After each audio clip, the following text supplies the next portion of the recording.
সরকারি হাসপাতালের night shelter, রোগীর পরিজনদের থাকার জায়গা, সেটাই ব্যবহৃত হচ্ছে অন্য কাজে। কার্যত বেদখল, বাধ্য হয়েই খোলা আকাশের নিচে থাকছেন রোগীর পরিজনরা। দুর্ভোগের এক শেষ বারাসাত মেডিকেলে। সরকারি হাসপাতালে নাইট শেল্টার, রোগীর পরিজনদের থাকার জায়গা, কিন্তু এখানে কেউ থাকতে পারেন না, কারণ একটি ভবনে তালা, অন্যটি CMOH এর অফিস। বাধ্য হয়ে রোগীর পরিজনদের থাকতে হয় হাসপাতাল চত্বরে খোলা আকাশের নিচে।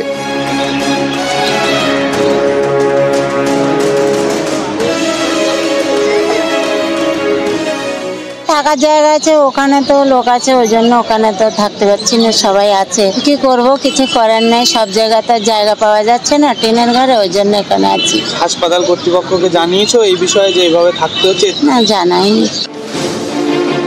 বারাসাত মেডিকেল কলেজ ও হাসপাতাল জেলার সবচেয়ে গুরুত্বপূর্ণ হাসপাতাল, প্রতিদিন হাজারো রোগীর ভিড়।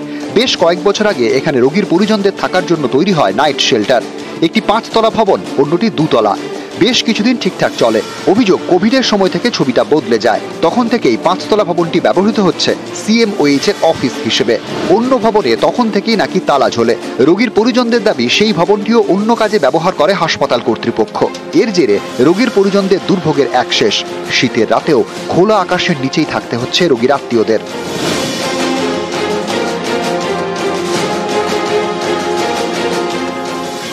আমার স্ত্রী এখানে ডেলিভারি হয়েছে, বাচ্চা খাসের ঘরে আছে, ওই জন্য আমি এখানেই থাকি। এখানে আমি গাছতলায় পেপারটা নিয়ে আজকের এই 8 দিন 9 দিন আছি এখানে। রাত্রিবাসের জায়গা পাননি? সেরকম তো কোনো সিস্টেম দেখিনি, সবাই এখানে এভাবে আসে, আমিও সেইভাবে।